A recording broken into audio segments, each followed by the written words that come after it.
Nice to see you. Antoine Walker, he credits Boston for trading, or for not trading you rather. He says you can't win with James's style of play. What would you say to that? And do you feel like you've received more negativity leaving Houston as opposed to people embracing your growth and change? What do you mean my style of play?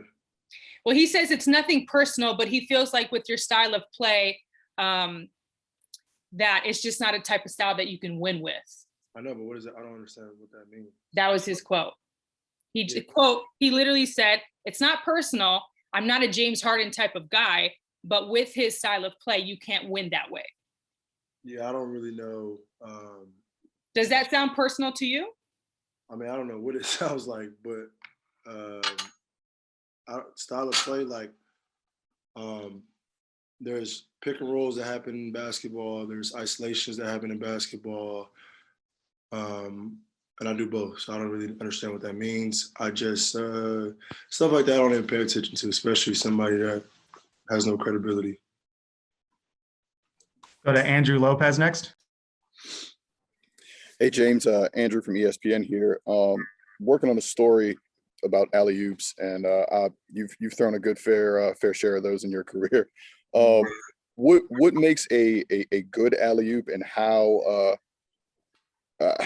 when you saw how effective it could be, how much did you want to make that more of a part of your game? I think it's just placing the ball where the guys that's catching it don't have to really do a lot. There's a lot of bad passes, alley-oops that I throw that, my teammates are just athletic enough to make me look good. But I think just placing the ball in an area where your teammate can just catch it and finish it, and for me, just, being a three-point threat and then able to get to the basket as well, and drawing so much attention, I've, learned how to just place the ball and communicate with my teammates in the sense of, when I drive, this is what you need to be ready for, and things like that. So, yeah, hopefully, I try to obviously make a great pass every time, but in this league, you got long defenders, you got guys that are athletic, that jump high. So sometimes the ball isn't placed where it needs to be, or I would like it to be, but credit to my teammates for going and just get it, either way.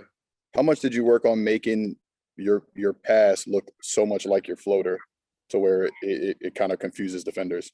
All the time, even now, me and our bigs, DJ, Nick, work on it in the sense of, and talk about it in the sense of, as a floater goes up, at that point I'm just reading the defender and what he's gonna do, and so far so good. Thanks. Simone Sandri. Yeah, yesterday Adam talked about the vaccination program, and obviously your voice carry a lot of weight around the NBA. Do you plan to get vaccinated as soon as available for NBA players? And also, will you advise member of the Player Association to get vaccinated? So what was the question? Say it again. Which part? The whole thing? No, just sorry. After Adam. Oh yeah. Well, actually, I was talking about the vaccination program that Adam talked about yesterday, and I was wondering if you plan to get vaccinated, and also if you will advise member of the Player Association to get vaccinated. That's something that I'm still thinking about, and I think for every individual player, they're their own person, so they can decide whether they're going to get the vaccination or not. Thanks. We'll go to Greg Logan with Newsday. Hi, James. I have two questions for you. First, can you describe this All-Star experience in terms of how it impacts your ability to prepare for the second half of the season? And then second, the Nets have been through a lot of changes. If it turns out that they add a former All-Star free agent in the second half, how difficult would that be to blend yet another person in? I think just in general, this All-Star game was kind of forced and just thrown up on us. So that's it within itself. And then, we haven't made that move yet. We haven't acquired anybody yet. So I can answer that later if it happens. But, we all know how, of exciting Blake Griffin is and the player he is. So, yeah. Next, we'll go to Dan Wojcicki. Hey, James. Kind of along the sort of blended together lines, teams aren't practicing as much this year, if at all, in some cases. How has that impacted, sort of your transition to a new team? Have you guys had to figure it out, obviously, more on the fly on the court, and injuries have obviously played a role in that, but going forward, knowing that you're not going to have practices, how has that kind of impacted things? For us, I think we use the games as practice and learning, and we got to watch a lot of film. Communication has to be great, and I think you just go off your experiences and what you've been through on the court. That's why we've been so pretty solid, is because we have a vet team, so guys kind of know how to play the game of basketball. Then the communication aspect, betters that and helps that along the way. So huge piece as far as KD missing, for some odd games, but once he gets back in the second half, then we can continue the communication, continue the play on, as far as the games, and continue to watch film and just continue to get this thing right, and because the most important part is, being ready to go once the postseason starts. We'll go to Andres Lopez, Cultura Sports. Thank you. James, you briefly referenced this in the previous question you got asked, but how do you feel about this All-Star game as a whole just happening? A lot of players seem to see it as a burden since it's a shortened season. What are your thoughts on that? You briefly referenced it. Yeah, I feel like, we had, basically have, a game every single day, or I'm sorry, every other day in the regular season. So, you finally get an opportunity to have, close to a week off and be able to, take a deep breath and be with your family and things like that. And we just have, this 1 day event, which is pretty tough. This entire season is tough. It's difficult. A lot of craziness has happened throughout the course of the year. It's something that we just gotta. We'll go to Kareem Copeland, Washington Post. Hey, James, thanks for taking the time. I want to ask about your signature line. You're up to number 5 now, and obviously it's All-Star. Everybody brings out their heat. How involved are you in the creative process, and what do you try to convey through your line? Pretty involved, and I try to give the fans a little bit of me. I'm very, for the most part, to myself. I'm really, I really don't talk a lot in the sense of to the world and letting people know, inside of who James Harden really is. So I think I'm trying, to do that through my signature line and my shoe. And hopefully that's, it can get out there as much as I want it to. But I think as far as my signature shoe, we've gotten better every single year. And, I'm happy, and hopefully my fans are as well. Gerard Hector, Group. Hey, James, following up on the signature line story there, how involved are you on the performance aspect of creating the shoe, particularly as it relates to your game and the way in which you play? Very involved. That's the most important thing. Everything else, from a fan's eye is great, and I do it for them. But I feel like, I know that, as far as like durability and the way it moves with my foot and all those great details has to be, in place in order for me to be able to perform in the way I need to be performing. So durability, as far as how it fits on my foot, comfortability, just all those detailed things are a must, when I'm working on a new shoe. We'll go to Christian Winfield with the New York Daily News. Hey, what's going on, James?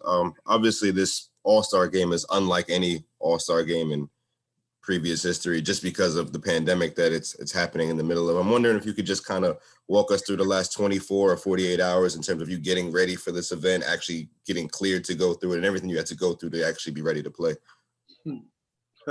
Get to Atlanta, get tested, and stay in the room. That's all it is. pretty much it. Stay in the room until it's time to go out there and play. Got it. Leonardo Torres, El Comercio. Hi, James. This is Leonardo Torres from Peru. James, do you think you are playing the best basketball of your career? And what do you hope to achieve with this season? I think I'm playing, very, very good basketball right now. Especially just everything that we've been through as a team. Especially how quick it's been as far as getting to know my teammates and being on the same court as them. And the ultimate goal is to compete for a championship, and win a championship. That's one of the reasons why, I wanted to come to Brooklyn. So I think everybody, in this organization feels the same way. Next, we'll go to Naveen Ginglani, Philippines. Hey James, congratulations on making the All-Star game again. Thanks. Last All-Star game, towards the end of the fourth quarter, things got really competitive with the new style, and people were even saying it was the most competitive All-Star game in a while. Do you expect the similar level of competition to take place tonight? And also, I was just curious, have you heard about the platform called NBA Top Shot where your highlights are selling for like thousands of dollars? Hopefully the game can be as close as competitive as it was last year. That was a special game. It was great to be a part of it. So hopefully we can come close, if not match, come close to the excitement that the fans had. And no, I haven't. Joe Varden with The Athletic. Hi, James. I know that you and Kyrie had already had the discussion or whatever it was where you guys decided that you would just play point and he would play off the ball. But you also mentioned that Kevin hasn't played much lately because he's been hurt. And so do you feel like the three of you know how you'll need to play off each other come playoff time, or is there still more feeling out to do there? A little feeling, but I think it'll be easy. Me as the point guard or the primary ball handler, whatever you want to call it, I know who I have on my team, and I know, what positions they like the ball in, and how great we can be. So Kevin has been out these last few weeks or whatnot, and I've had to do a little bit more scoring. Now he comes back, my scoring might not be up a little bit more, but just the ultimate goal is to win. And I know how great Kevin's been playing, and how my job is to go out there and make his job and Kai's job and the rest of our team job easier. So whatever that looks like, I'm willing to do. We'll go to Christos Saltis with Sport DNA in Greece. Hello, James. Thank you for your time. I would like to ask you how enjoyable for you is to share the court with KD and Kyrie in the Brooklyn Nets, and how special is this All-Star appearance for you? I'm excited to share the floor with KD and Kai. I mean, every single night. Obviously we can't in the All-Star game, but throughout the course of the year, especially the second half, I'm more excited because we're going to be so locked in, and we're competing for something. So the talent and the skill set that these guys have, along with their competitive nature, is going to be something to be a part of. Great to be a part of, alongside with the rest of the team as well. So, I'm looking forward to the journey, and obviously there are going to be some challenges, but I think we're pretty much built for it. We'll go to Mark Haynes with Clutch Points. Hey, what's up, James? You answered a couple of questions about All-Star today. I wanted to take you back to your very first All-Star appearance, and what memories do you have from them moments? I think that was probably the most special All-Star game I've been a part of, in the sense of, it was my first one, and it was the same year that I got traded to Houston. So it was just, I was kind of the hometown kid, and it felt great to be a part of it, coming off that run in Oklahoma City we had, and then it being my first year in Houston, as kind of the main guy, and just letting my talent and my skills speak for itself. So that was special, and one that I always remember. Go to Denise Oxcoy in Turkey. Sir.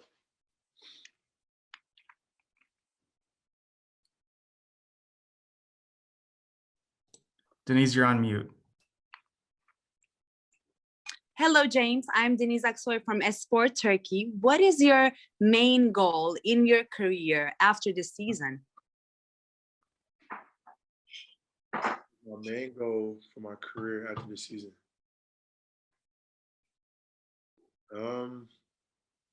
To keep, playing at an elite level, I guess. I mean, the goal for me every single year is to be one of the best players in the league, if not the best, and be playing at a really, really high level every single year individually. And then, as a collective unit, as far as team go, compete for a championship.